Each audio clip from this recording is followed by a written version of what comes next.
Tottenham till I die, Spurs Diehards. Tottenham till I die.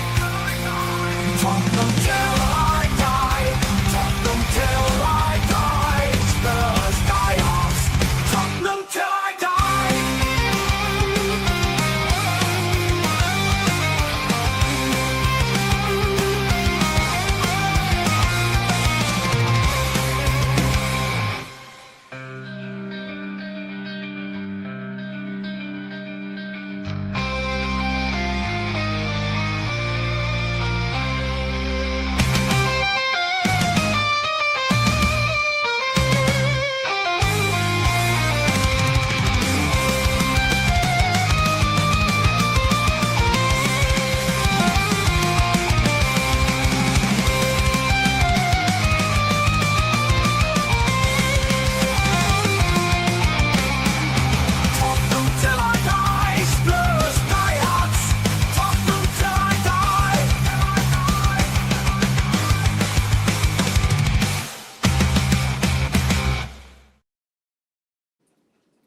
Hello and welcome to the regular Tuesday edition of Spurs Diehards TTID.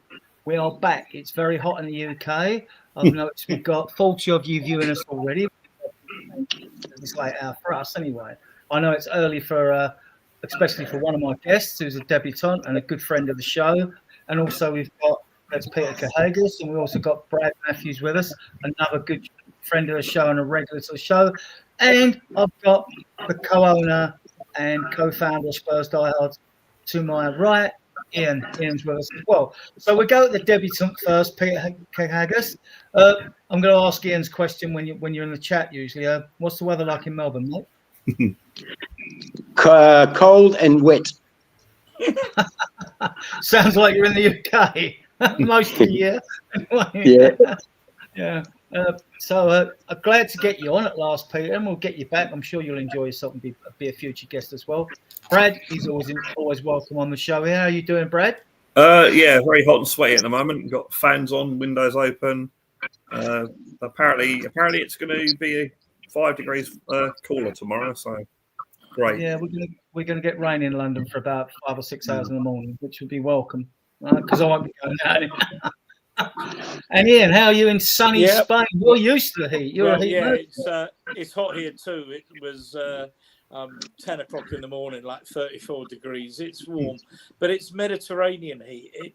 It's okay. You go to the beach, there's a bit of a breeze. It's okay, but the fans going, the aircon will be on, and I'm just thinking, Peter, crowded house, 4 seasons in one day. And apparently that song was written about the Melbourne weather, so usually about Scotland. But I can imagine Mr. Finn writing that about Melbourne weather. So but it's hot in Europe, and the planet is warming up. Maybe not for its benefit. Yeah. Right. This is what we're about, Spurs Diehards, Spurs news, views, and more importantly, facts for you, because we pride ourselves in being a fact-based podcast channel.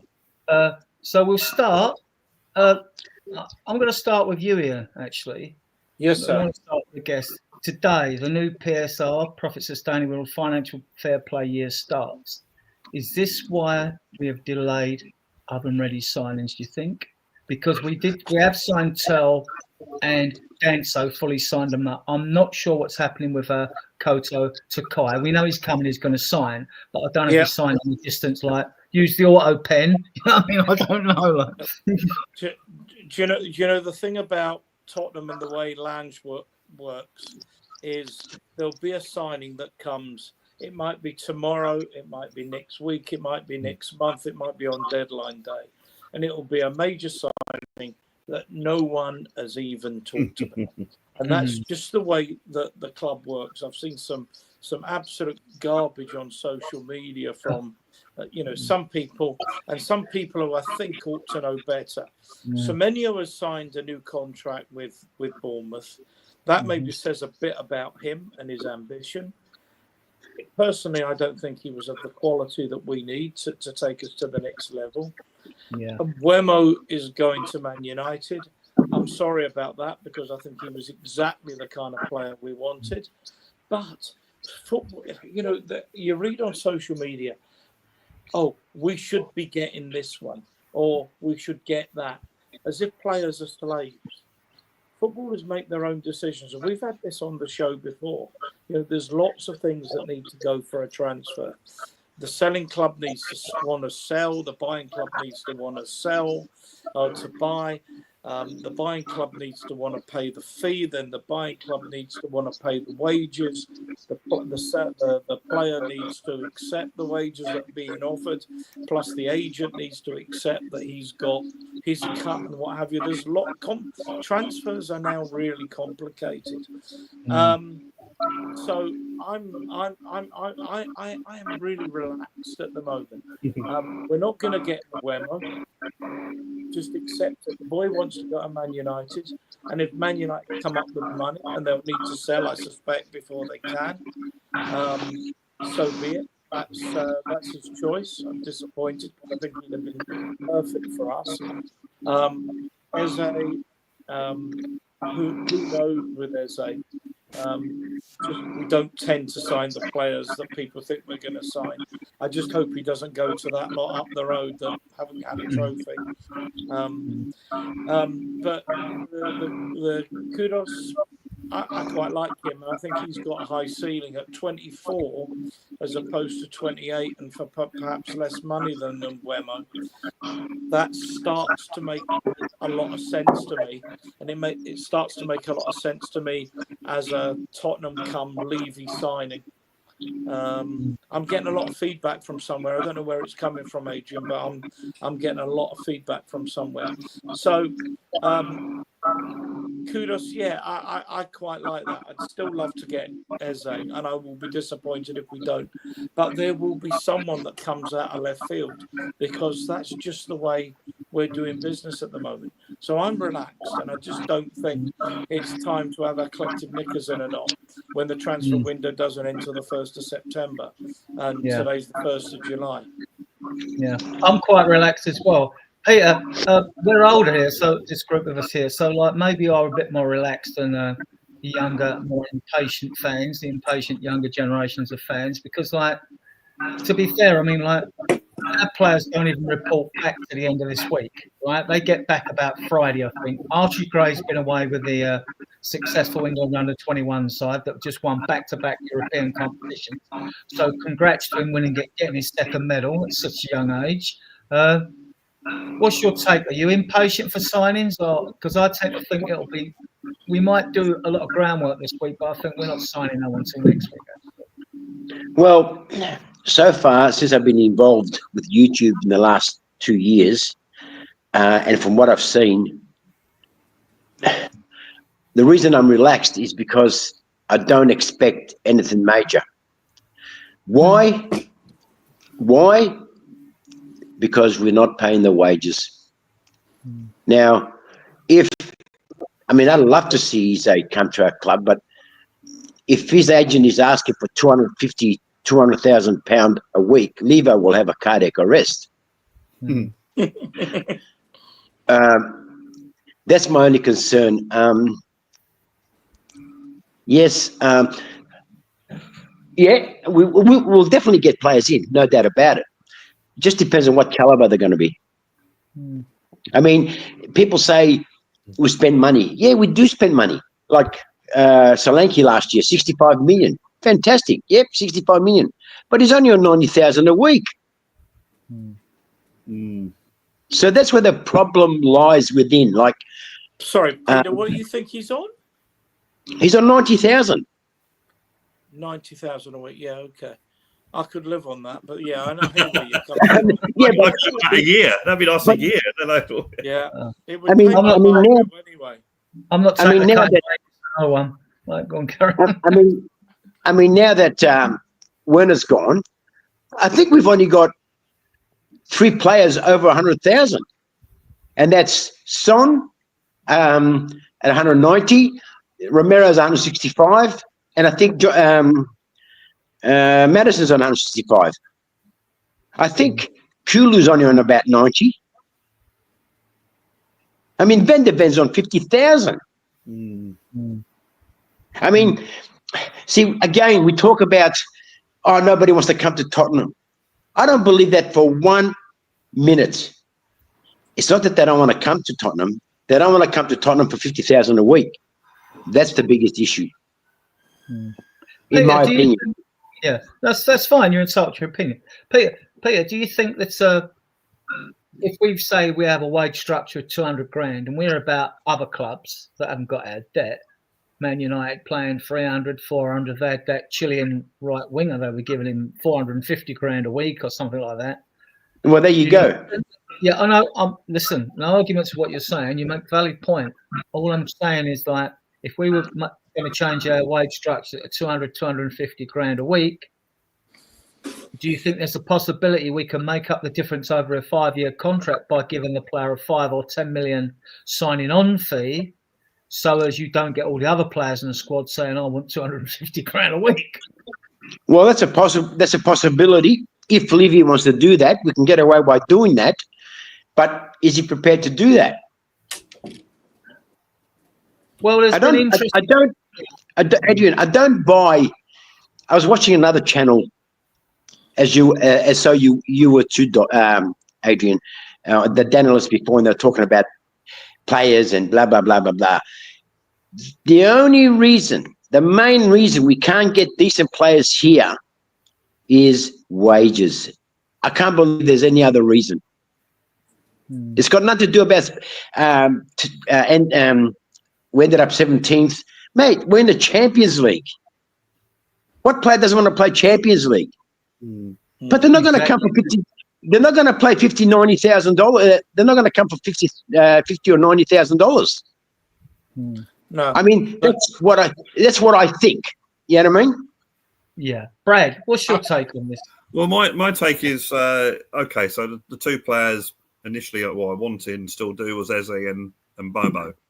Now, I would say that we're probably going to offer them more money per week than maybe getting at Palace or Brentford, respectively. But then again, Man United and Arsenal will probably offer them more wages than we will. The other thing I'd like to say is that we're all Tottenham supporters, so we all think, why wouldn't anyone want to come to Tottenham? Well, Bomo has been a Man United fan during his life. Eze is an Arsenal fan, so why would they have any links with coming to Tottenham? You know, so it's no surprise that if Arsenal come in for Eze, he's going to go there. It's no surprise if Man United come in for Mboma, he's going to go there. Okay, you might have had the Thomas Frank thing that he worked for him, but you know, we tend to get as fans, we tend to get really upset when players don't come to us. Oh, why wouldn't they want to go to Tottenham? You put the shoe on the other foot. Someone, you know, says to me, "Oh, you know, you want to get out of."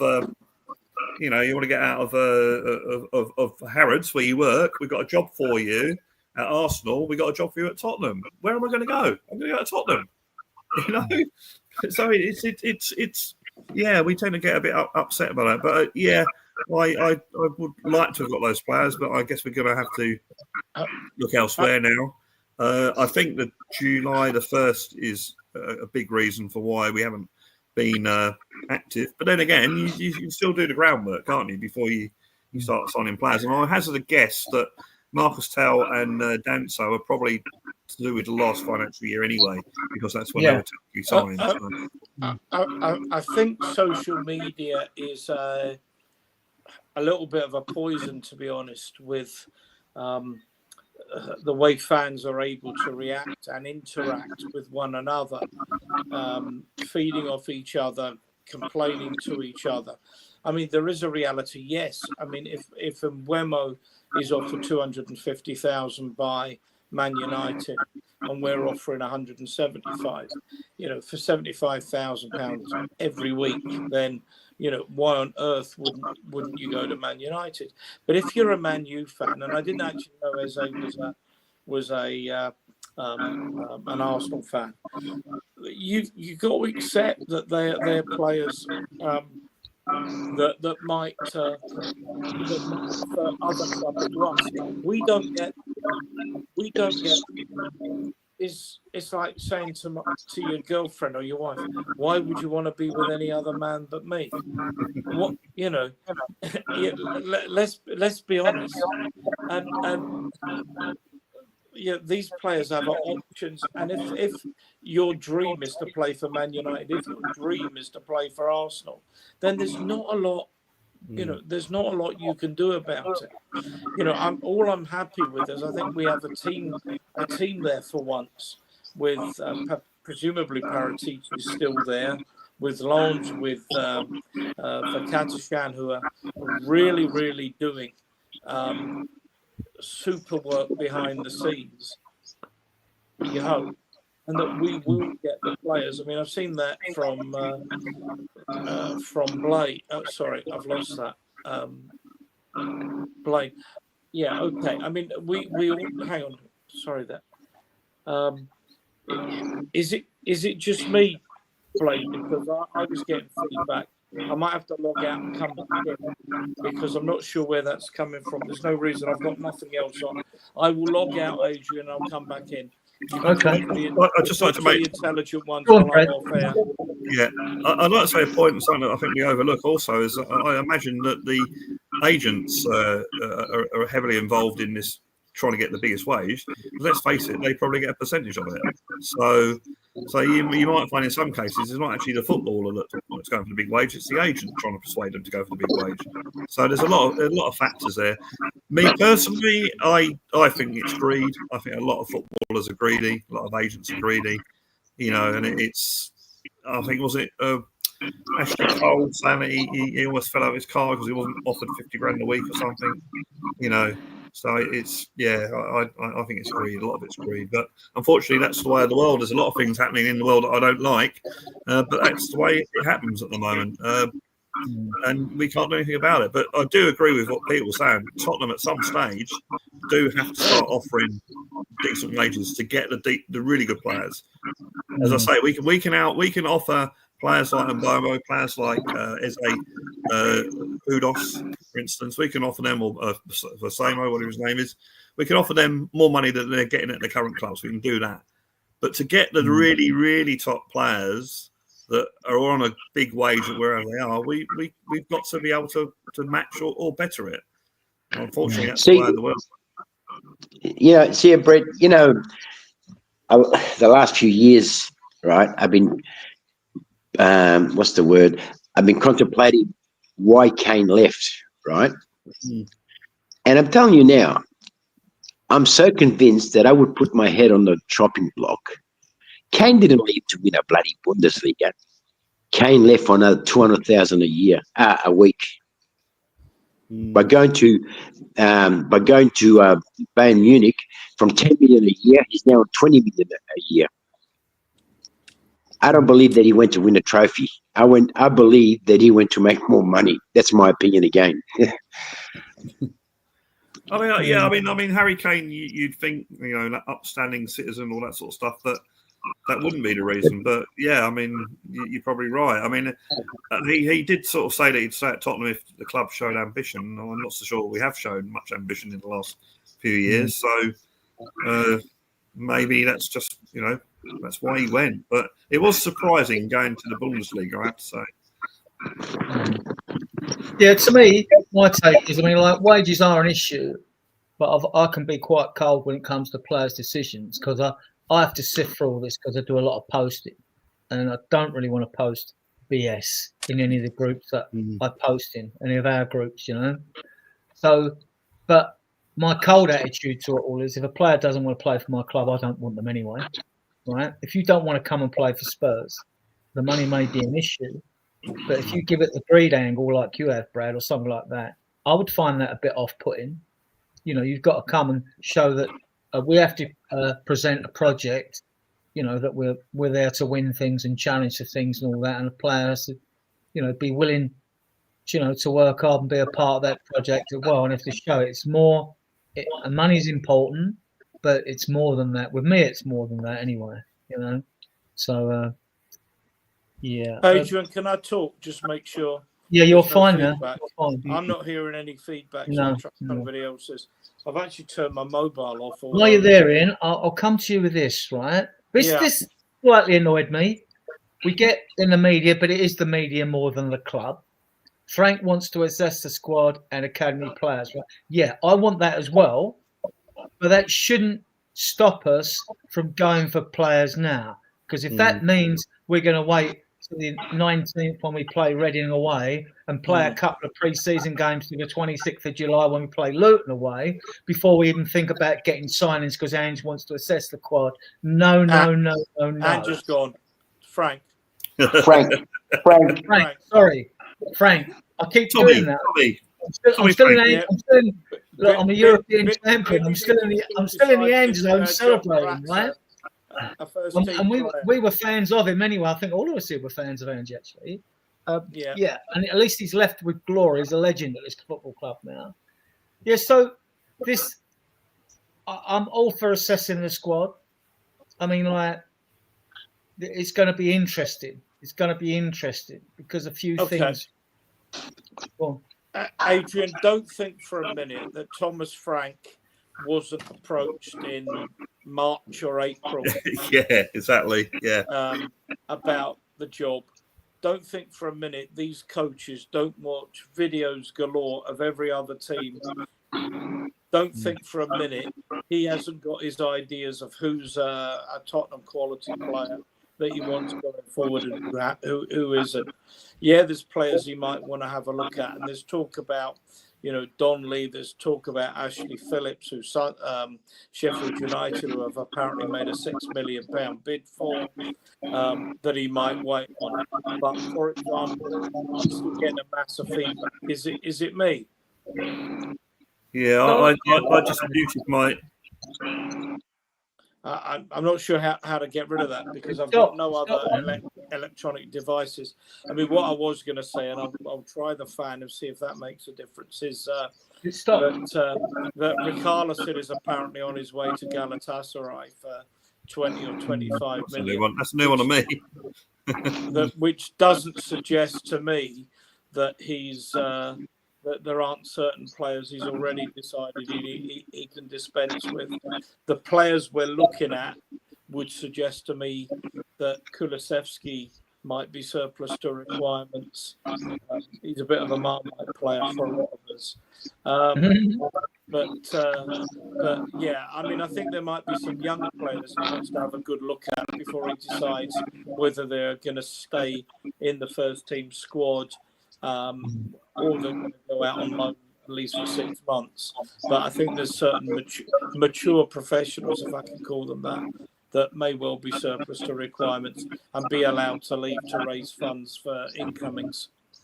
Yeah, because he's going to be, Thomas Frank's going to be aware of how good the players are that we're trying to buy. He'll know that Ezzy's a good player. He'll know that, well, certainly will know that Mbeumo's a good player. But as far as assessing the actual academy players, I think he's got to do that. But that's done over pre-season. That's done over the tours. I'll tell you now. Yeah, and it shouldn't affect whether we buy players. Peter, Yes. Kulusevski and Maddison will miss a large chunk of pre-season training because they're injured and they get up to speed. They're not going to be full up to speed as the season starts. So, is this not... Sorry, Adrian, I need to interrupt you because Tom is a regular on this show. Tom, huge congratulations to you and your lady on the birth of your second child. Yeah, congrats, Tom. I think a fourth grandchild, Kevin, his dad Kevin, who's also a contributor, and Grandma Carol. You can tell us because I haven't got anything name, rank, and serial number. So, but huge congratulations to Tom and the family. Yeah, congratulations, Tom. Right. Sorry, Congratulations, Tom. Yeah, no, that's fine. That's fine, Ian. Yeah. So, Kulu and Maddison will miss a large chunk of pre-season training because they're recovering from injuries. They won't be up to speed coming to the new season. Doggy wasn't last season either. So surely this is an opportunity for Mikey Moore or Jamie Donnelly in the number 10 to play as a number 10 against Reading or Luton. Well, I haven't seen much of Donnelly. Mikey Moore, from seeing the young kids, my only concern with Mikey Moore is in that last game he played against Aston Villa, he was bullied. Out of the other young kids that I've seen, I keep on forgetting his name. The little black kid, Olehi or Bani, that scored one of the goals. Demola Yeah. Joy, he's gone on loan to Doncaster for a year. He's Well, going to Doncaster. well, I tell you what, that kid, from what I saw, the little I saw of him, I thought, he's got it. Mikey Moore, he's got a great future, but you see how this 3, 4, 5 months, because when you get to a certain age, right, and I've seen it here in Australia, you see these 15-year-old kids, 16-year-old kids, you look at him a bit, wiry a bit. Mate, you see them in 2 years' time and say, fuck me, is that kid that fucking was playing? Kids change. He's got the attributes of a good player, Mikey Moore. We just have to see what Frank does, like how Frank sees it, how he perceives it. You know what I mean? But I like Moore. Don't get me wrong, I like him. Donnelly, I haven't seen enough of. Again, it's a matter of being given a chance. How Frank does it, we don't know. I don't know what he's got in mind. I think people tend to panic about Mikey Moore. Oh, he's got to get games. Oh, he's got to get games. He's so pretty good at games. Well, that's only 17, Yeah, exactly. 18, Let's give him a chance.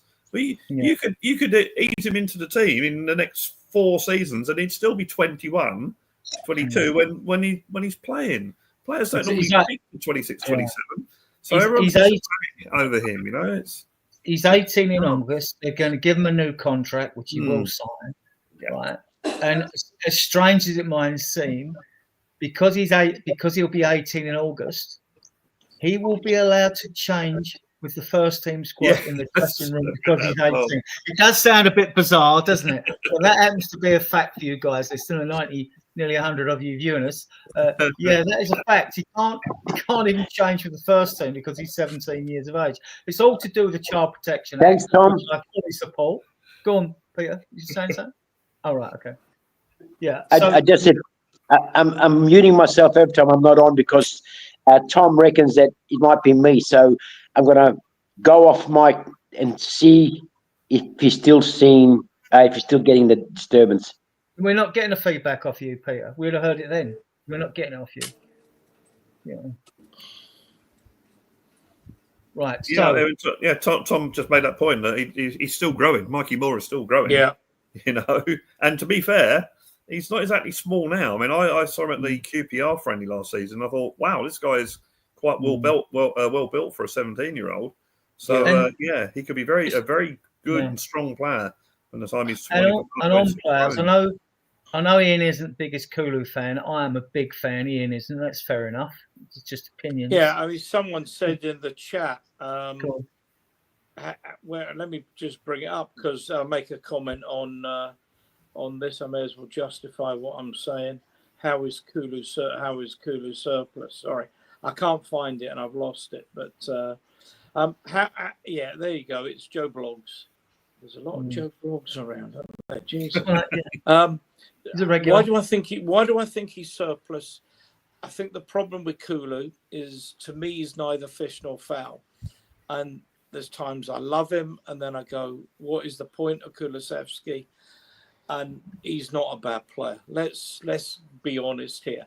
And I look at the games like Luton away when Bissouma got sent off, and he was playing almost a lone furrow on that right wing as the only out ball. Game we won 1-0, by the way, with a goal from Van der Ven.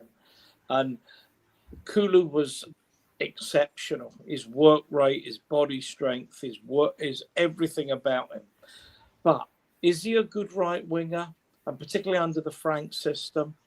No, because his first reaction is to put the ball onto his left foot and cut inside. Will that cut it with Frank? I don't think it does. Is it good enough to play in the number 10 role? Does he have pace? No. Body strength? Yes. Is he a good enough passer of the ball? No. And that's where I have an issue with with Decky, and I've had it since he joined the club. I think he's a wonderful footballer. I love him to bits, but there's always a but with me. Where does he play and in what system? And that's why I think, particularly if we do need to sell players to bring in better players, that Decky's one for me is dispensable. It's a hard business out there. It's a really tough business out there. And that's why, Joe, I'm not saying he's a bad player, far from it. But I disagree with you on the passing. Brilliant. As That's for the what pace, it's about. he's not slow, and you've got to look at Frank's system. When I've looked, I've had time to have a look at a few of the videos on him and playing more of a 4-3-3 or 4-2-3-1, right? Which is what we like to see anyway, attacking brand of football. But Maddison's going to have to work a lot harder to keep his place. Now, we know on record that Frank wanted Brennan Johnson and he wanted Archie Gray at Brentford. So those two are nailed in for him, whether they start or not. They're nailed in the squad. Decky could play at the number 10 because he works much harder than Maddison does. Yeah. And even if he plays wide right, if we have need for him to play wide right, because we don't know who we're bringing in, we've got Odegaard out there, we've got Brennan Johnson out there. Frank does tend to play a front three that is narrower. He doesn't leave wingers parked on the touchline like Ange does. They tend to play more narrow. And I think that would suit Decky's game anyway, because he made more incursions in the penalty area than any other player in the Premier League last season, I think, before he got injured. But he played 40 games, didn't he? So because players were injured, so our season fell away mainly through injuries and the fact that players were also, because they were asked to do too much, to play too many games. So it's different. We're just a difference of opinion, which is fine. You get that with Spurs fan bases on players. Like they'll always, there's those that there's a lot of people, Adrian, defending Decky. And listen, I'm not attacking Decky. No, you're not. You just think there's a lot of what people are saying in the chat that is absolutely right. He has a lot of qualities. I mean, to suggest he's not a good footballer would be ludicrous. He's a very good footballer. You don't see a certain position for him. That's what it is, basically. I think if you're going to have the number 10 or the central player in the 4-2-3-1, I think you need someone who's a little bit quicker than Decky. I think you need someone with a better range of passing than Decky. Although the one thing I think he can finish. If you're playing right wing, I think you need someone who can go outside the fullback with a bit more pace. But look, there's other people got different opinions I respect, and this isn't something I've got a monopoly of wisdom on. This is what this chat's about. It's why we think this channel's good. We have a good, mature debate. I mean, I'd put that send Mickey to Leighton or to Leighton I'm not trying to sound offensive here, but actually the question about Decky surely is irrelevant because he's not going to be fit until after the transfer window's ended. And they're not going to sell him whilst he's not fit. So if there is a decision to be made on him, it's going to... Are you a fan of him, Brad? I'm going to ask Peter. Yeah, no, I really like him. I think he's a really hard-working player, which Thomas Frank wants. I think what they need to do with Kulusevski is say, right, this is your position, and stick with it, because I think he's definitely a better number 10 or in the middle, because then you're not so worried about that left foot. Yeah, I do agree. It annoyed me when he's on the right. You know he's going to come on his left foot, and defenders are going to know that as well. But in the centre, it doesn't matter so much. So I think if I can find a position for him in that centre and stick with it, because don't forget, we're going to have more than one number 10 in that centre play, this season. So, yeah, and I think he's very determined as well. I think he's a winner as well. I think he's one of these players that wants to win. I'm not saying obviously they all want to win, but I think he's really got that sort of bit between his teeth. And I mean, he said last season, didn't he? He made a few comments about how poor we were at some stage, so he wasn't very happy. So, no, I do like Decky, and as I say, I don't think it's going to be an issue because I don't think it's going to be fit until, well, I'm not sure when, October or November. Which, Peter, what's your take on Decky? I like Decky.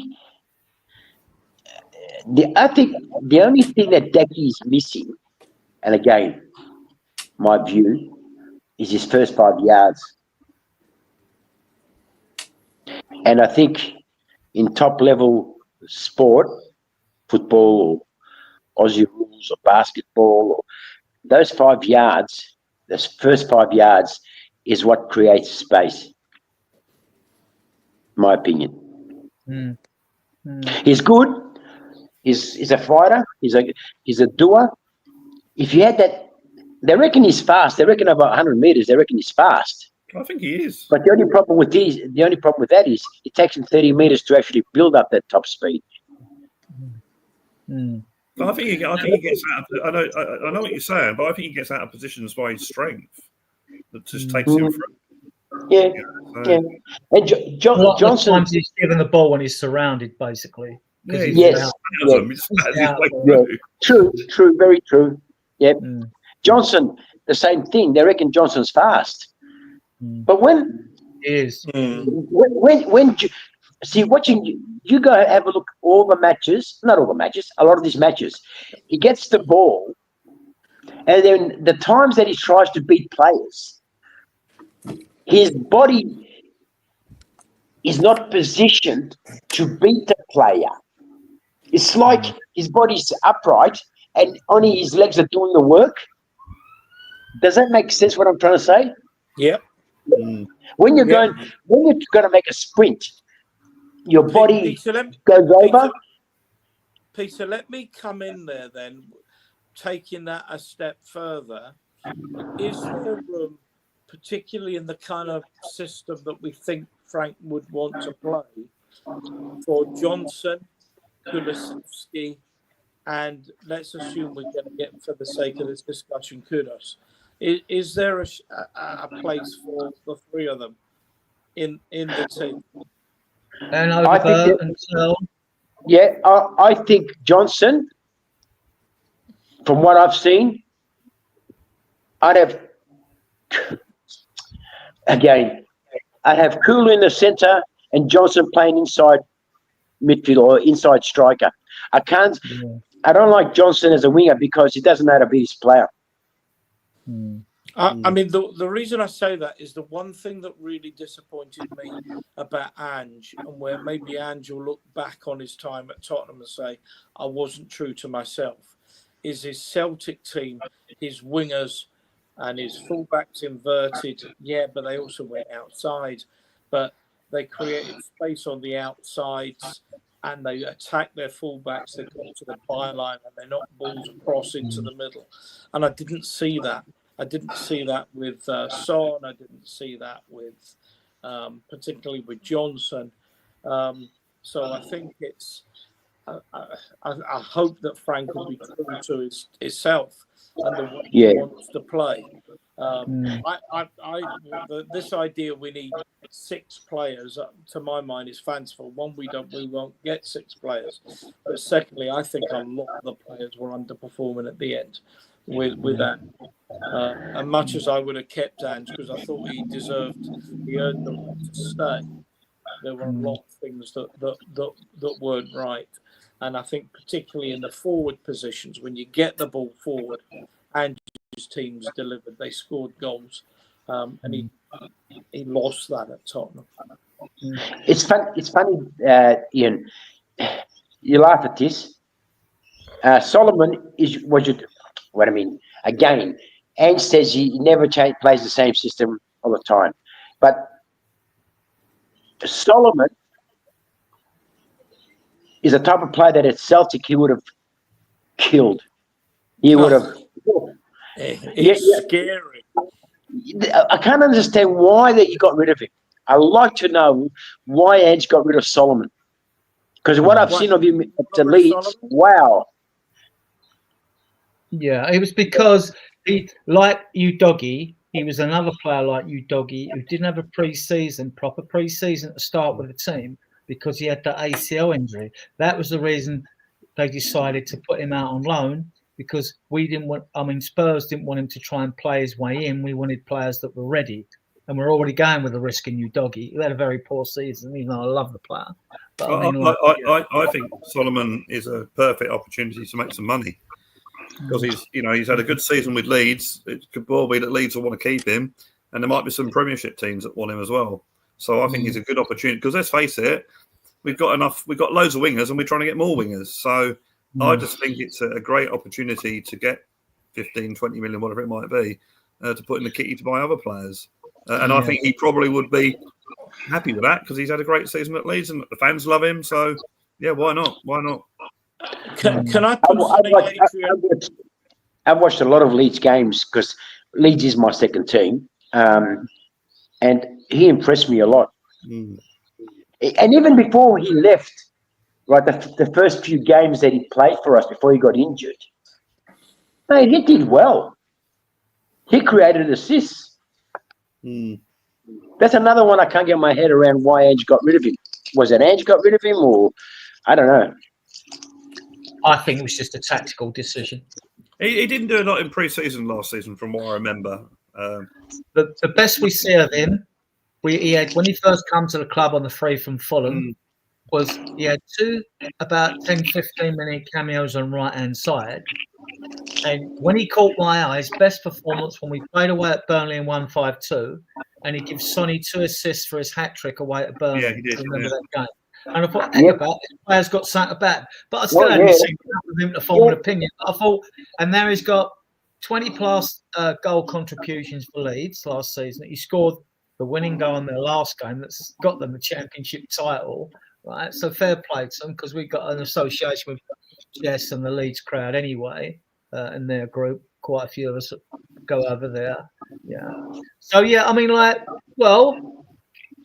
he said he'd because we got a new manager.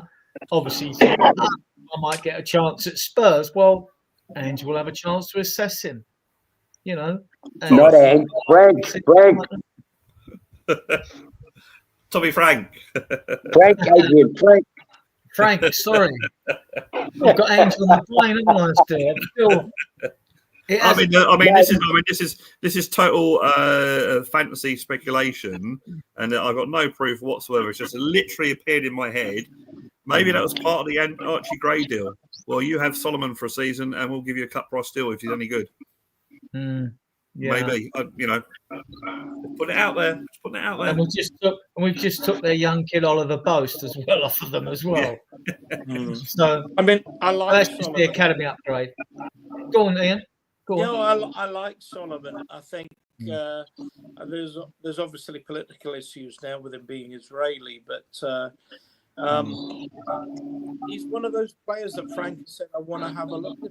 He might be one that stays. He's got pace. He can get round the back of players. He can deliver. His goal numbers are good. People talking about Semenyo. Semenyo signed a new contract at Bournemouth. I can't tell you that's a miss that worries me much. I'm disappointed. Overrated, overpriced. I'm disappointed. Hopelessly overpriced. I'm disappointed that Mbeumo doesn't fancy us. So be it. I'll be disappointed if we don't get Eze because I think they're players that improve us dramatically. Well, just to interrupt you, and on the Mbeumo thing, he's out in Canada on holiday, right? He won't be back until the end of this week, like most players. We know Gray will be back because he's been away under 21 international duty. So all this done deal stuff, all these low tier medias and even some of the good media who should know better out there, start printing these stories because they've got nothing else to talk about, basically football wise. So I'm not even sure Mbeumo will go to Man United. So we'll see on that, see what happens there. Yeah, nothing on social media. No, Jose, if you're watching, am I getting my feminines and masculines mixed up in the Spanish language? I'm asking for a friend, you understand? Yeah. Not me. I'm just asking for a friend. Unless Harmless Potatoes, I might have got it completely wrong. Unless Harmless Potatoes a woman, and I don't know. Anyway, Jose, you can message me privately if you want and tell me I'm an arse. I don't mind. It's been done before. Right, Peter. How many top quality other ready players do you think that we will get in this window? We've got 2 months roughly to September, but 2 of those weeks are during the season. So we definitely want players in to have a pre-season, don't we? How many do you think we'll get? Oh God! Excluding the 3 that we know we've got already in Denso, Toe, and Takai. Takai. Yeah. I don't know. I'm absolutely bamboozled. We know what we need as us opinionists, but I don't know. I don't know what Levy's got in mind. I don't know. I know what we need. We need a good another good midfielder, definitely a good striker, like one of those strikers that'll get you 15, 20 goals a year. As far as the back line goes, if Romero stays, we're pretty set. We've got enough players for the back. I don't know. I just want a midfielder that puts the foot on the ball and creates. I know we got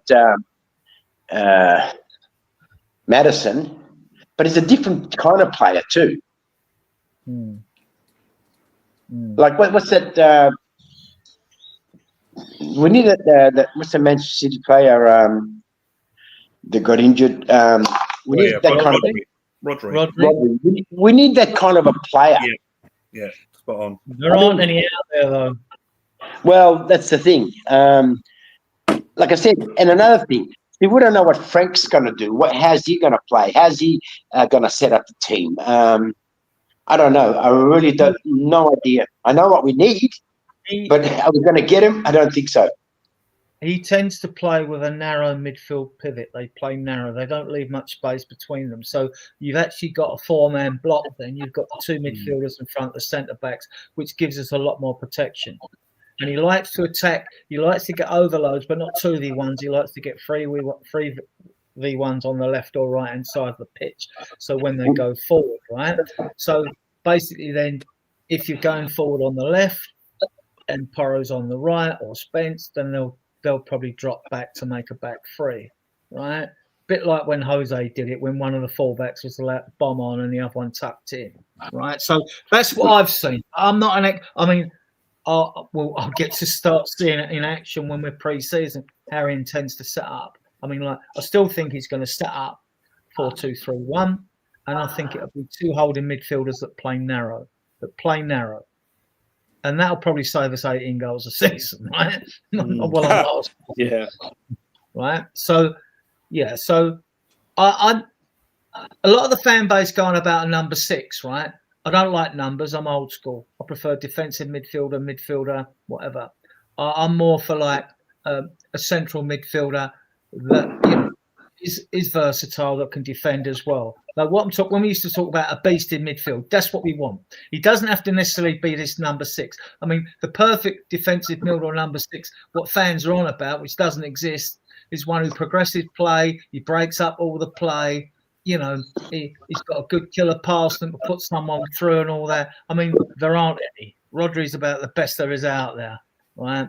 And in this league, and there aren't any. So now, if there isn't one, then all right, we know we need more robust. We need someone who gives us more than a Højbjerg did, who's quicker on the turn in those situations, who's quicker, a lot quicker at speed of thought as well, because you need that there, and who can put the tackles in. Well, you know what I think, Adrian, from what I've seen, and he's only a young fella, but from what I've seen so far, as far as a defensive midfielder, Bergvall. Yeah. Well, Bergvall's not scared to put that bloody little foot in, I tell you. Do you know, Adrian, I'm so with you on this, and I'm so with Peter on this.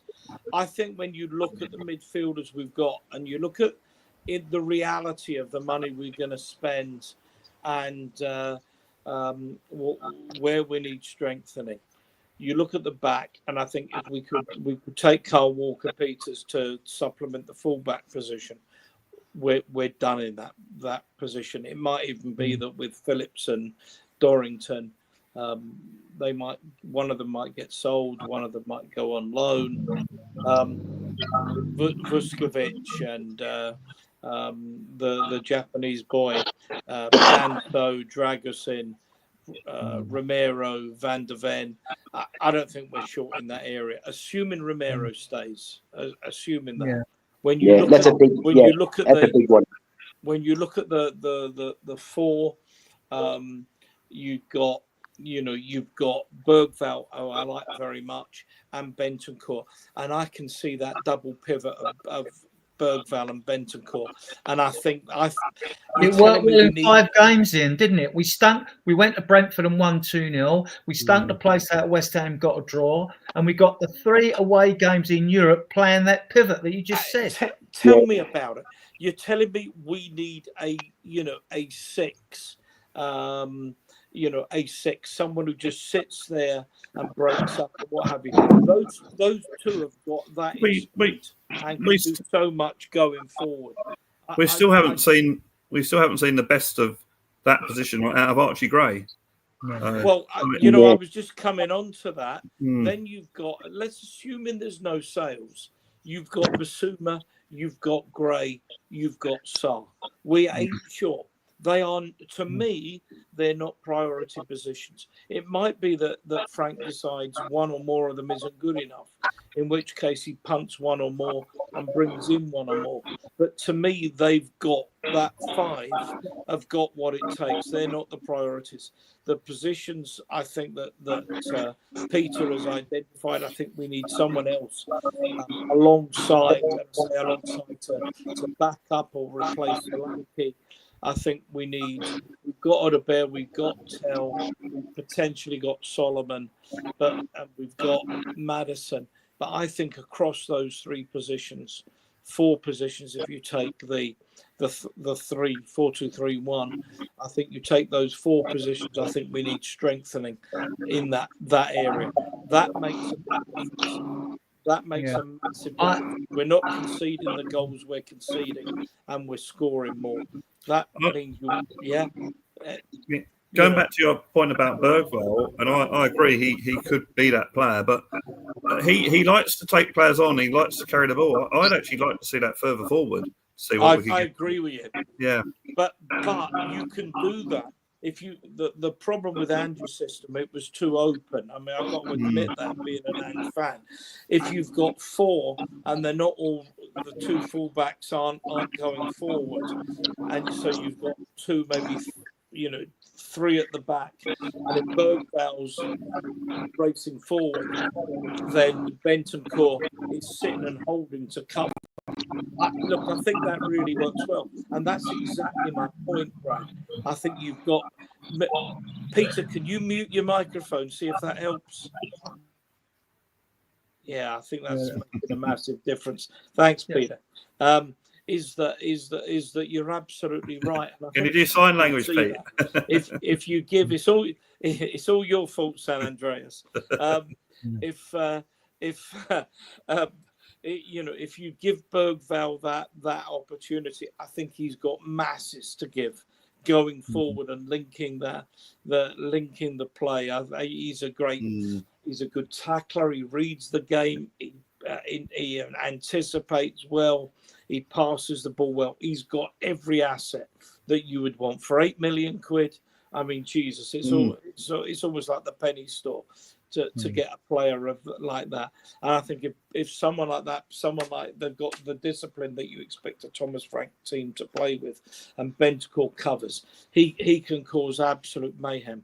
He and 1 or 2 others, particularly Archie Gray, need to put more goals on the table. But I'm absolutely with you 100%, Brad. I think they could do serious damage, and that's why I say I don't think that side of the pitch, or that part of the pitch, needs massive work. I think it's going further forward. We need more pace. We need more guile. We need more ingenuity, and ultimately we need better finishing. And I don't know that we're that far away. I think Gray will find himself as a number 8 who can defend as well. I mean, I know that a lot of fans have been raving about Bergvall. I have as well. I like the look of the player. You can tell he's going to be a top quality star, and so is Gray. Gray isn't as sexy, but because Bergvall was getting all the plaudits, I did recently pump out in all our groups, different groups, that videos of Gray. I said, look at this kid's defensive qualities, right? Left back, right back, centre back, and even like that first half against Brighton, the last game when we got spanked and all that. He's got the vision. He's got the ball. He moves the ball quickly. He's got the long pass that he chips a long pass down the right wing to the wingers and things like that. I think the kid's got it all as a solid, robust midfielder. I really do. You know? I just think they need some two oven-ready, experienced players to play alongside them. Yeah, this is it. You only get the game. You only get a game experience if you actually get picked to play games, don't you? And let's be fair, Archie Gray and Bergvall would have only been drip fed into this team if we hadn't had all the injuries last year. So that's positive. And it might surprise people to know that Mikey Moore made 19 appearances last season. His first one was against Elfsborg. All right, it might not amount to a lot of minutes, but to pick up a trophy, for those young kids to pick up a trophy, pick up a medal, right? And Archie Gray to get one with England as well. I mean, like, what it does for their mentality and their belief, it's just phenomenal. I'm convinced we're going to have a very good season. Well, you look at us fans. We had that, amazing Europa League win, and we want more. We want more, and you can imagine that's how it affects the players. They have that experience, and it's like, we want more of this. We want more of this. It's just getting over that initial hurdle, which we've done. Well, I tell you what, again, an opinion. I reckon Levy sacked Ange to stop the momentum. Well, yeah. Again, that's history, but I'm just saying, like, everything was on a high, wasn't it? Like that parade, which I watched most of it, not all of it, because I had to work too. It was such a beautiful feeling to see all those fans celebrating. It was awesome, absolutely awesome. I didn't get anywhere near the actual ground, but just seeing the bus go past and everyone there and having a drink with people in the pub. One was 70 years old, another couple of lads were like 18, just all Spurs supporters. It was just an amazing experience and showed how big a club this is. 250,000 people out for that parade. But I don't like the way they. I don't want to go over old ground. I don't like the way they sacked him. But that's history now. I wish him all. He's given us an absolutely amazing. What it is. Yeah, I wish him all the best, all success, and it's now down to getting behind Thomas Frank, who I'm pleased. Out of all the people we went for, I mean, that was the one I think after initially being a little bit sort of always defensive, but no. And then I suddenly realised, well, no, he wasn't. When Brentford came up from the Championship, they were a very attacking team. So, and then of course, when he gets into the Premiership, he's got a little bit more defensive to keep them in the Premiership, which he's done. So, I'm looking forward to Thomas Frank having an effect on what is. It's not a great squad, but it's a very talented squad. But I think if we get strengthened in the right places, it could start to go places. Right, I'm going to go through the chat. Thanks, Blaine. Blaine has gifted 5 memberships. I don't know if he had read that out before because he was doing the chat, but he must have disappeared for a drink or something. Right. Yeah, thanks, Blaine. You're a star. Scroll down. Some of these have been read out and I haven't got to them. Again, through this road saying, Google. Yeah. Yeah, my only issue with Kudus, now I don't know how he's utilised at West Ham. My only issue with him is he needs to score more goals. I mean, he's a good player, can play across the front three. He's played games as number 9 and all that. So he might be a versatile winger come number 9 that we are looking for. I mean, I just don't think Richarlison's going to go in low because I think Ange likes him. He's on record as saying he likes him. Whether that's just being you don't want to wine players, like you were saying it when you're interviewed, or you. So I don't know. Stanley's not too enthused with links with Kudus. Fair enough. It's opinions. We just had a discussion about Kulu. Dan, mate, let's go through. I'd love to get Oscar Bob from Man City. I've only seen him a couple of times. He looks a talent. And no doubt he probably is. Sounds like someone from The Simpsons, Oscar Bob. Yeah. Yeah. and co. Yeah, Hammers Football, you're welcome. Hello, Hammers Football. We welcome all sensible, mature people. And Mick Vickers, guess what? There's on the wages. Yeah, I think this is early stuff. Move down a bit.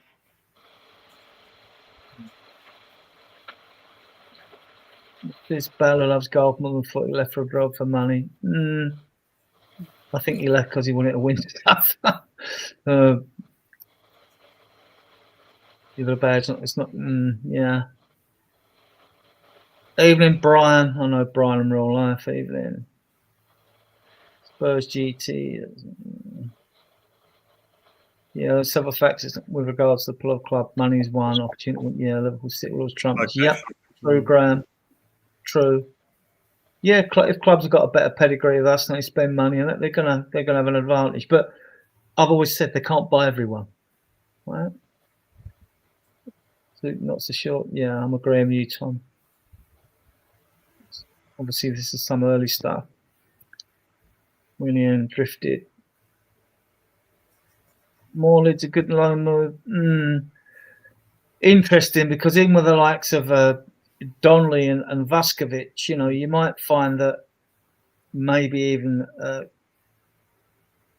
Kota Takai, him and Vuskovic get loan moons because we're going to have an academy trained issue for foreign players when we have to list our foreign quota for the Champions League. So we'll see how that turns out. Let's get through these. Say, where are you, Spud? Denmark and bring back Donnelly. Yeah, I'd like to see Donnelly given a chance in his pre-season. He's got to take it though, because there's going to be a lot of competition. Frank Exchange Mark, yeah. Tom knows his stuff. Decky is, yeah. I think Decky's a type of player Frank likes. He won't have no shirkers in his team. This is why Johnson and Maddison will have to work harder. Let's be fair, Johnson took a lot of stick last year. I mean, I warmed to him, the amount of goals he's got. And if his work rate was as good as his goal scoring, people would be raving about him rather than criticising him. And because it was a poor league season, I think it took some unnecessary stick. But I think Frank will get a better tune out of him. Good evening, Jose. It's 22:45 in Bexhill. I think we're nearly through these. Aidan Hackney, yeah. Aidan Hackney's that guy's class. Yeah, he's at Middlesbrough. Great name. Saying hello to each other. David saying hello, and me. Question for the panel: what is this? Which ex-Spurs player would you love back in their prime and why? With me, it's easy, Glenn Hoddle. I think with the current team, I think Paul Gascoigne. Thank you for the super chat, David Shear. In the current team, I want Kane back. Yeah. Oh, excellent call, Scott.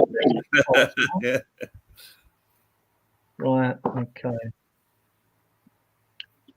Yeah, Kane left a big hole in the team, didn't he? He did, yeah. People forget that. Smash the tash, he's saying. Smash out the button. Right, I think that's almost. Oh, someone's saying Dembele, which is also a good call, actually. It's also a good call. Yeah. Right, we need to get back on the banners now. Right. How many Dembeles is there in this world? I think there's one playing in every bloody league. I think you're right. It might be the Smith or Jones in a particular league. Yeah. Right. While I'm looking through this is something I think is an awful idea. But again, it's the media. You know, soon they'll want to be in the dressing rooms at half time. And it's like, do you think now it's been going around? I'm not sure it's actually confirmed. The media access the player during games as if they're on the bench. On the pitch. well, this is the thing I'm going to come to. Is it a good or bad idea if media have access to players during a game while it's going? That could be going well for you or bad for you, right? If it's going well for you, I don't see the problem. If it's going bad for you, I don't think it's a good idea at all. If I was on the bench and our team was losing, I'd tell the bloke with a microphone to shove it up his ass. Exactly that. In true Australian style, no doubt. Exactly right. Brad lived out there. He knows. He lived in Aussie. Where was you when you lived in Osborne? Adelaide. Oh, yeah. Adelaide, Yeah. the city of churches. Yeah, and lots of parks. Yeah. Yes, yeah, it is nice. I've always found Adelaide. I've been there about 4 or 5 times. Adelaide, I reckon, no matter how big Adelaide gets, it's still got that country town vibe about it. Yeah. Yeah. It's lovely town. I used to live in North Adelaide, so I used to have a Brad, city. what do you think is going to happen, right, with this if they get access to players during games? I don't think it's going to A player substituted, he's got the arm, takes his shirt off, goes to the bench, sits down, stamps his feet, and a reporter sticks a mic in front of his fucking Yeah, I can see that happening. I can't see the clubs allowing it for a start. I mean, I'd imagine this would have to go through the Premier League Managers Association or whatever, and I can't see them agreeing to it. I mean, they agree to it behind the scenes at training and all that sort of stuff when they do all these sort of, documentaries, but not during the game. That's just no, it's not on. Right. Okay. You're on that. So that was easily that one, wasn't it? Bad idea, not going to happen. Right. Yeah, vice captain, future needs to be resolved. Sonny, club captain, needs to speak to Frank about his future. Guys, we don't know what's happening with the captain of our team and a vice captain. What's going on? I mean, I know people have been saying, well, Sonny won't leave before the Korean tour. I get that. I get the fact that Son won't leave before the Korean tour, but that'll be a sellout anyway. It doesn't mean to say that if he's back Friday or Thursday, and the same with Romero, we can't have some clarity over the situation, because that'll give us an idea of whether we're going to go in for a Mark Gay or replace Son or sell Son to Saudi. What's your take, Brad? I think Romero will stay unless we get offered silly money, because he's got 2 years to go on his contract, so we've got no reason to actually sell him. And there's a lot of talk about him, wanting to leave and that. I'm not so sure about that. He seems to love the club. A lot of this is agents. I'm sure that his social media posts weren't written by him, or written by someone else, and put out at that time. Son, I'm not so sure about. I always thought Son would spend the rest of his career at Tottenham and become a ambassador or whatever, in the legend. He will eventually. Yeah, but I don't think. I mean, he had the opportunity to go to Arabia, didn't he, a couple of years ago, and he turned it down because he said it's not the money with him. So I don't see Son leaving because he wants the money. I mean, he lives here, and he's got his dad here, that sort of thing. Yeah, I think he's going to have to obviously change his style, his game a bit. But then players do that, players adapt. They do change their game. And I think he's an intelligent enough player to do that. Yeah.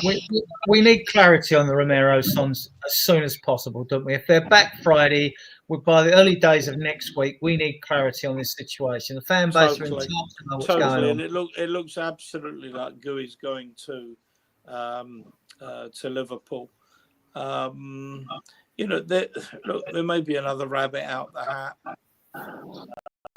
I'm a little bit concerned that it will be the usual 5-10 million pound player to replace a 50-60 million pound player. Let's see. You hoped when Levy made that announcement when he was with Venkateshan that we want to win this, we want to win that, but we were moving away from that. We know that Charrington's on the board, and he's there for a reason. We're not entirely sure. Is it to manage the money that Lewis's trust has got in it? Is to facilitate some sort of sale? We don't know. But we have got to get out of this habit of selling our best players who, and moving for cheaper replacements in the hope that they come good. It doesn't work. It's not a strategy that's worked for any team. And I did manage to hear, although my internet was down, I couldn't get back on. South Adelaide, South Australian wines, Peter, red wines, mate, are just the absolute best. South Australia, there's the Barossa Valley in Melbourne would be. Give me a South Australian Shiraz any day of the week, mate, and I'm happy. He says in his really atrocious Australian accent. But no, seriously, I agree with what I heard. I think they'll do absolutely their best to keep Romero. Would like excuse me, to offer him the captaincy and see if that's the kind of thing that would entice him to be captain of Tottenham. It's a darn sight, to me, it's a darn sight bigger gig than Atletico Madrid, although I appreciate it's I mean, Ian, the Spanish the Romero situation's changed, hasn't it? Because, just sorry to interrupt, because this chat, if he said anything, or as Brad alluded to it, the other people doing it for him on social media, this was before we won the Europa League.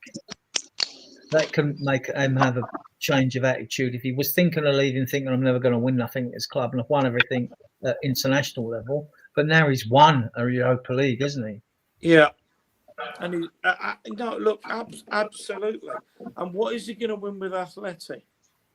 I mean, seriously, what is he going to win with Atleti? Are they going to win the Spanish league? Well, they won it 4 years ago in the COVID season. They're not going to win the Champions League. They're probably not going to beat Barca or Real Madrid. Madrid to La Liga. Maybe they'll win the Spanish Cup, but no. I think Tottenham's a bigger gig. I think Tottenham's a much bigger gig, but he's got to want it. He's going to want to be playing for Tottenham. And as I say, I think he's a natural captain, a natural leader. I don't think Son is. And I do expect Son to be leaving before. I'm not sure what I can't see properly, Brad. There, Brad. Jacob's Creek. I don't see Son as a leader, and I don't see Son being at the club in September. So, just my opinion.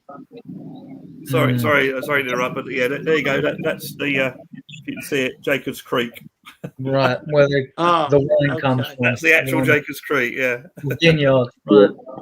They make a wine there, don't they? Do you think? Yeah, Jacob's Creek. Do you think Mero will start for us next season, or do you think he's going?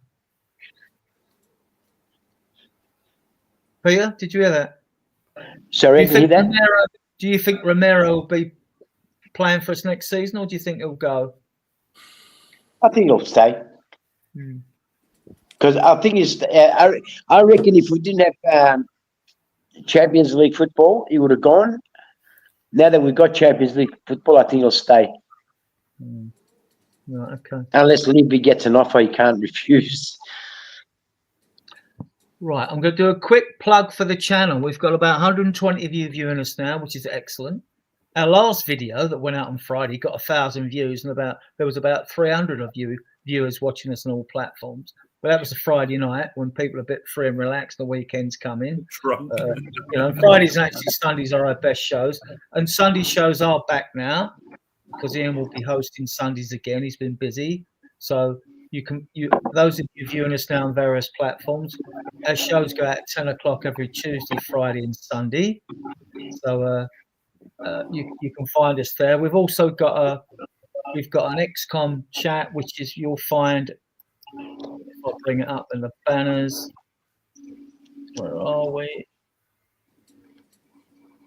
Bear with me. What's that? This is where you can find us on XCOM, as it's written here, at Spurs Diehards. We do have a Facebook channel with 14,500 members. We do have a Facebook page because the videos go out there as well as on XCOM.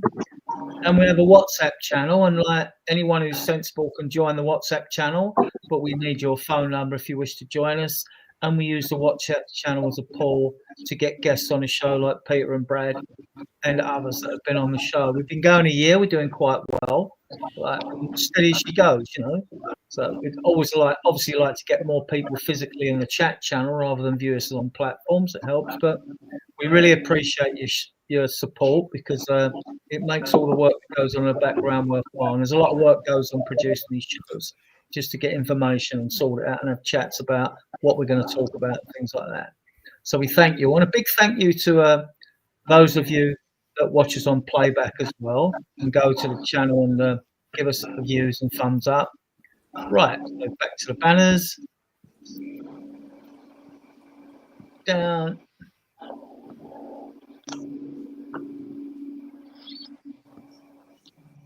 Haven't got the tour games yet. Right. Yeah, when you're trying to find something, Adrian, don't put your hand across the chest. It looks like you're having a heart attack. No, I'm fine. I'm fine. I do. I'm just. I can't get to you from here, mate. Yeah, no, I'm fine. That's right. It's all right. I'm on the Ramapram Bisopro anyway, so that's not going to happen, right? Right. Okay. We have an issue with academy trained players for the Champions League, which somehow they're going to have to sort this quota out. So I don't think the new guy, you know, Kota Takai or even Vaskovic, who I'd like to see, are going to be added to this Champions League squad. At the moment, we can only put in 14 foreign players in that list when it has to be given to UEFA, because we haven't got 4 academy trained players at the club that have been in the club for years. We've only got 1 in Austin, Brandon Austin, the goalkeeper. Now that Alfie Whiteman's gone. But so we can have 14 foreign players in that squad. I mean, in last year's squad, in the second half of the season, we left out, didn't we? We left out Werner, Dragerson because he was injured, and Kinski because we brought in Turl, Danso, and Spence. So another thing, if we're bringing in foreign players, they're going to want to be part of the Champions League squad as well. So Frank's hard choices are going to be, unless we sell Basuma and Richarlison, which would free up 2 places, he may have hard choices to make. I mean, the likes of Vaskovic and Katai might have to go out on loan. So this is going to be awkward. So do you think? I mean, Carl Walker's is academy trained. He's on a free transfer. That would allow 15 foreign quota players instead of 14. What about Colkin? Is he class for that as well?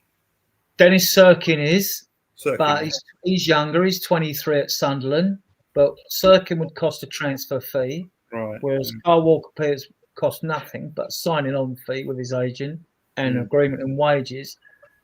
So, and look, I reckon Carl Walker Peters will jump at the class. He's 28, 29 now. He can play at left back and right back. He won the Mini World Cup for England playing at left back in a tournament when he was a youngster at the club. I don't know if he's played more on the right or the left of Southampton, probably on the right. But he's comfortable. He's comfortable on both positions. He's not really an exciting, sexy upgrade, but he would give us an extra foreign player. Peter, do you think we'd get him in for nothing or big fee or whatever? Well, for nothing, probably a 10 million sign-on fee and wages. I'm sure that's very doable. Again, I'm sure Levy wouldn't have to fork out too much money on his wages. So from that point of view, I think he's very viable to come in. He'll give us a backup. Yeah, at the moment we've got 3 fullbacks. If you think Porro, Spence, and Udogi. I mean, I know Archie Gray has played there, but let's say proper fullback. So he would give us the 4th, and that gives us cover on both sides.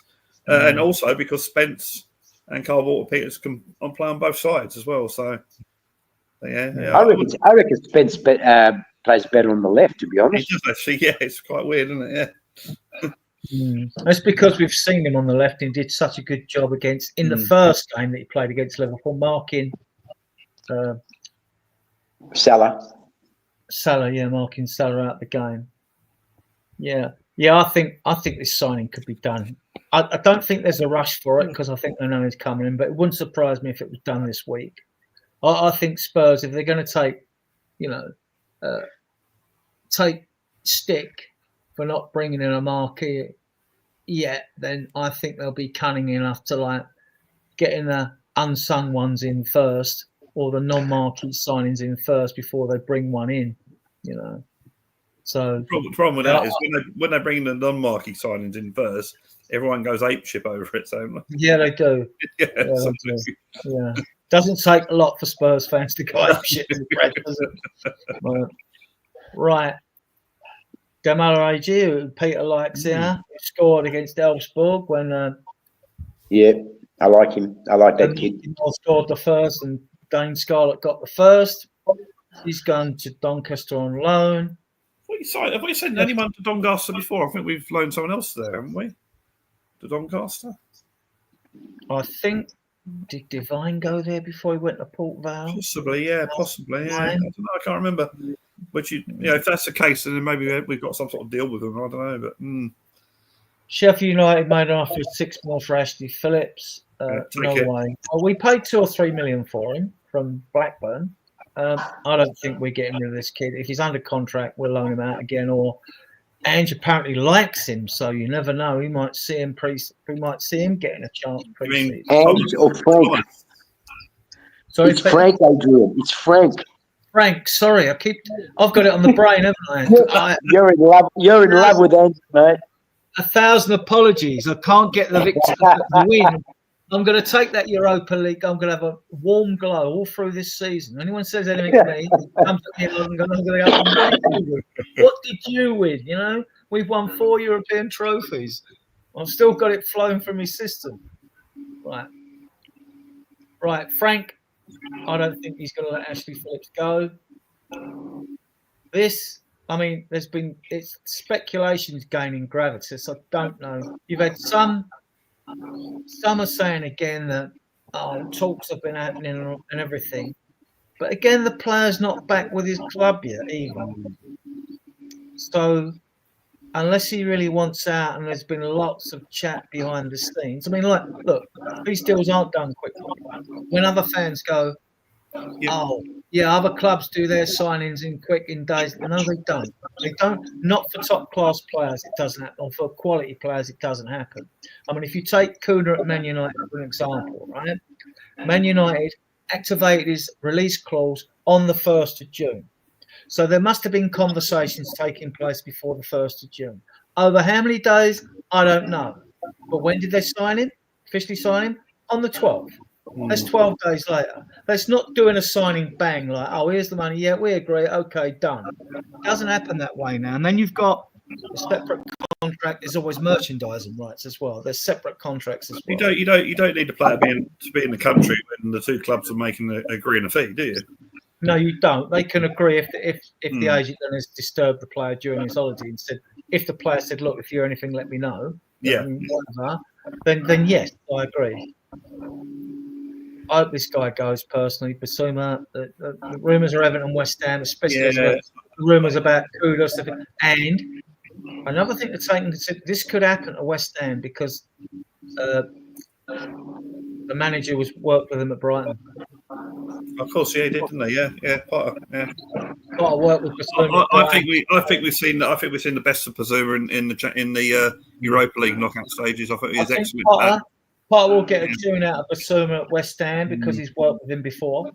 And for 20-25 million, if it reduced to fee on Kudos, there'd be separate deals. You don't do swap deals nowadays. It's just too complicated, right? You just overcomplicate a transfer. But we could say, okay, you're interested in Basuma in the match, we'll have a word with the player. Yeah, Basuma's interested, he'll go, okay, 25 mil, yeah, done. Right? And 20-25 mil, we get our money back.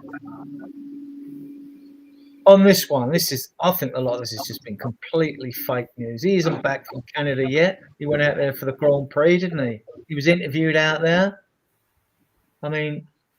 There's been so much stuff made up that I hate the transfer window. It's as I say, like, you know what I mean? Yeah, it depends. I mean, it depends on who puts the stuff out there. If it's a reputable reporter, then you can sort of believe it. But some of these people, it's like me going on there and say, "Oh yeah, you know." But even the tier one, they report crap now. I mean, like, could have, or this player should go to Spurs, or Spurs are interested in this player. I mean, we Spurs sort are taking big steps to sign this player, or Spurs. You know, you don't get anything in inverted commas from a player, an agent, or anything. A proper quote, no solidity of specification at all around a lot of these. I mean, like, this is why I don't like the window. We'll start to hear the truth, but it's usually a few weeks in, right? So, mind you, the window opened it during the first, didn't it? So we are a month in. We're a month in. Richarlison, this depends on what you actually believe, guys. I mean, is he going to dig his heels in with 2 years in his contract, as Brad rightly said, because he's got the World Cup coming up? Would he really want to be? He needs first team football, doesn't he? Really? Yeah. Would he really want to be playing for Galatasaray? I mean, playing for them, does that get you back in your international side? I don't know. I think he could dig his heels in, and actually, Frank, if it's true that Frank likes him, he might get a tune out of him. He likes players that work hard. That's one thing you will get at Richarlison. But his injuries are an issue. Yeah, but, you just when the next injury's around the corner, don't you? Really, you get to certain players where it's just part of the way they play. Right. Yeah. Okay. Ian's obviously gone for the night. He's an hour in front in Spain. This guy, I think Eze would unite the fan base in this deal. What's your take on this, Brad? What's your take? Yeah, I think that's the only player that I've seen most of the fan base say, yeah, we'll have him. Free by 20 million payments plus 8 on add-ons. But as I said, you know, you've got this Arsenal thing in the background, so who knows? Who knows? At the end of the day, Arsenal might not fancy him, and then Tottenham come in for him. You just don't know. I think it's the payment structure and the add-ons. Plus, he's 27, 28 now, is he? Well, he's certainly a player at his peak, I think. Yeah. You know, that's why, you talk about oven-ready players. There you are. There is one who's played in the Premiership. I mean, I'll take him. Played for England, you know. Yeah. I would take him. I mean, this is why I'm saying, if Ange is waiting to assess the squad, you don't have to wait when a player like Eze, if a player like Eze is available. Exactly. I wanted him at QPR when he's at QPR. I wanted him. So yeah. Are you on Eze as well, Peter? Yeah, I like him. And at 27, 28, he's still got 3 good years left of him at least. Oh yeah. I still reckon that I'd hit the peak till about 30, between 28 and 32. Yeah, I mean, we've got a lot to offer. Yeah, the only thing that puzzles me a bit with Eze, I wanted him last year, and I wanted Dorgu, the left back, who went to Man United. Right. The only thing that puzzles me is like the delayed interest in Eze. Now, I don't know why that is, unless it is down to clubs are wary of falling foul of PSR, financial fair play, until today when that year ends. All right, it's different for Liverpool. I think they've set their buying year differently to others, but it's today it changes. So this is when I would expect then for clubs that are on the edge to make moves, you know, or sell players. I know Villa have to sell. They've got 90% percentage wages against their PSR. They have to sell. I don't even know if Newcastle can go out and spend big. I don't know if they can. City have bought a few players in. I'm wondering if they think the worst hit they're going to get when the result of why the independent tribunal hasn't released the results of their 115 charges, I don't know. And if I was City, I would have done the same thing. I would have gone out and got lots of players in now, just in case I get a transfer embargo as part of the penalties. And they shouldn't know. They should have been informed, because that would be crooked. But nothing would put me past the Premier League, because they are a shower. They spent 30 or 40 million pound on these cases and got absolutely nowhere. Right? Yeah, I think the fan base would all want him. Yeah, We've also got to be careful with the fact that Palace have got a lot of players that people want or clubs want, and if they sell them, they're going to get to a stage where, well, we've got all the money we need from these players, and Ezzy's not for sale now. So, yeah, Bournemouth are in the same situation. They've sold they've sold Kirkes to Liverpool, fullback, whatever it is. Yeah, so they don't need the money. Yeah, I mean, Adrian, what I can't understand, you talk about these the PFR rules, whatever they are. I mean, again, I go back to our Spurs wage structure, and I can virtually tell you every player that's in the first team what they get paid. Well, how come Liverpool and Chelsea and Arsenal and Man City, how come they've got, Liverpool's got at least 9 players over 200,000 a week? How come they can do it and we can't? Or is it Levy saving money for his hotels? Which one is it? I think we can. It's just that we don't. Yeah. I just think he's a bit tight with the purse strings, and I just think he wants to manage the debt. I mean, we do have a lot of debt, not on the profit sustainable FFP. Well, we have that. It was. I mean, Kieran Maguire's the one to know about this. It was 300. We owed 337 million in wages, players' transfer fees, paying off ex-managers, blah blah blah. Now, you have to reduce that figure every time you bring a player in. If you bought 3 players in at 60 mil, which we ain't doing, right? But if we did, and you put 20 million down on each, you've now got 340 million outstanding payments, with 120 million. You would then add to that 337 million, and your profit sustainable is worked out over all football, your total football related income against your football related debt, and then the balance whatever's left you can spend 70%. Sounds a bit complicated, I know, but as far as I know, we're still under the old rules, which means clubs can lose 35 million over a 3-year period, which is 105 million over 3 years. Apparently we have latitude and we can spend, we can spend about 200 mil. We don't need to spend that if we wanted to bring in free marquee signings, because you're talking about putting the down payments down on these players, not paying the full amount. So we could do it. I don't think it's a hindrance. It's a question of cash flow, and it would mean that ENIC would have to put money into the club for that. And well, it makes me wonder. I mean, we don't know what's going to happen, but Peter Charrington was brought onto the board. Now he's based out of the Bahamas, and he is in Lewis is in charge of the ENIC Trust, because Joe Lewis had to relinquish it because he was facing charges in America. So Charrington hasn't been brought on the board for nothing. Donna Cullen was leaving last year and only stayed on because she was an ally of Levy, and he wanted to stay for an extra year. Now she's gone, and there's only 5 board members. I don't think Charrington's there for nothing, so I'm hopeful that it means that there will be investment in the club. But we will see. But this was before we got Champions League football as well, so we're guaranteed about 90 million for that. We earned about 40 odd million for winning the Europa League, right? In total, well, it might be that playing the Super Cup game as well. So no one's going to tell me we haven't got money to spend, and by that I mean enough money to put down to bring at least 3 more players in, not the ones we've already got. That's what I'm expecting, 3 more. So I don't know what you're expecting, Peter. You're not hopeful. Don't sound like it. No, I tell you something.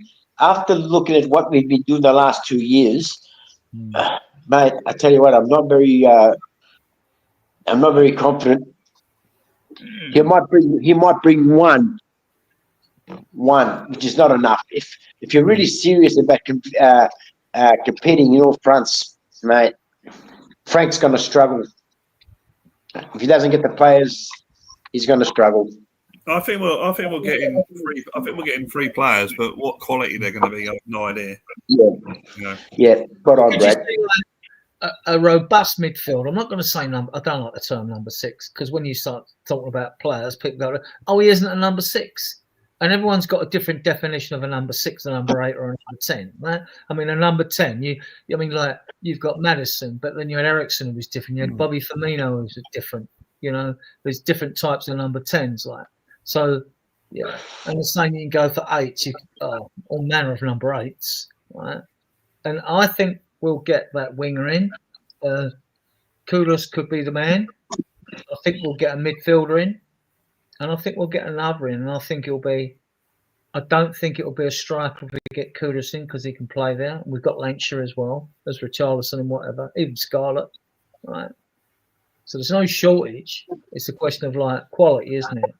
And if we could get a Kudus and an Eze in, if they think like Eze's coming, whatever, and all these rumours about Arsenal, which is pure conjecture as well, I'm not believing any of it, then or Xavi Simons, I would take him as well, and he's 23, and I would take him tomorrow as well.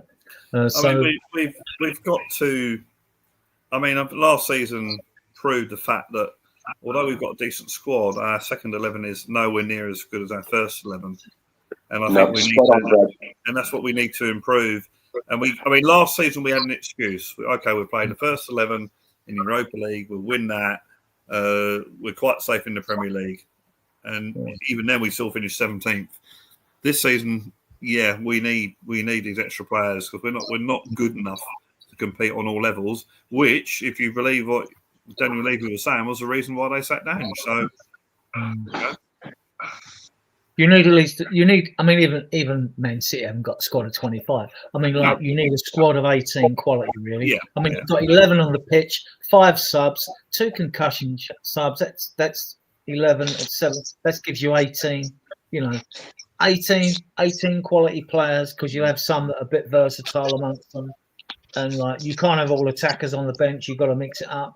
So, yeah. Have we got that? No. Potentially we have with some of these youngsters, but I mean, like, no, we haven't got it. So, our forward line, we'd all like a Kane, wouldn't we? But there aren't even that many good strikers out there. That's why if Richarlison was sold, I think you get decent money for him.